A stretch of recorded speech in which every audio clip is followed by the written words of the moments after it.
Baba, katika jina la Yesu Kristo wa Nazareti, mwana Mungu aliye hai, ninakuja mbele zako wakati huu kwa moyo wa shukrani. Ninasema asante Mungu wangu kwa rafiki huyu mzuri katika maisha yangu. Asante maana ninajua ni mpango wako Mungu kumleta katika maisha yangu.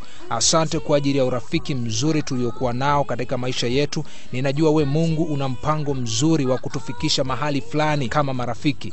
Mungu, ninamleta rafiki huyu mikononi mwako. Mungu, ninatamani kuona akifanikiwa katika kila jambo la maisha yake. Ninatamani kuona Mungu akiwa na afya njema. Ninatamani kuona biashara zake zikifanikiwa. Ninatamani kuona ajira yake ikifanikiwa katika jina la Yesu Kristo wa Nazareti, mwana Mungu aliye hai. Ninakwenda kinyume na kila mipango ya ibilisi inayokwenda kuharibu afya yake, inayokwenda kuharibu biashara yake, inayokwenda kuharibu ajira yake katika jina la Yesu Kristo wa Nazareti, mwana Mungu aliye hai. Kila mpango ulioelekezwa kwake na ibilisi ninauvunja na kuharibu kwa jina la Yesu Kristo wa Nazareti, mwana Mungu aliye hai. Ninamtamkia kufanikiwa kwa jina la Yesu Kristo wa Nazareti, mwana Mungu aliye hai. Ninamuombea mafanikio katika maisha yake. Ninamuombea kufanikiwa katika jina la Yesu Kristo wa Nazareti, mwana Mungu aliye hai. Mungu, ninamfunika kwa damu ya Yesu Kristo. Ninatamani kumuona Mungu akiwa na maisha marefu. Ninatamani kuona maisha yake yakifanikiwa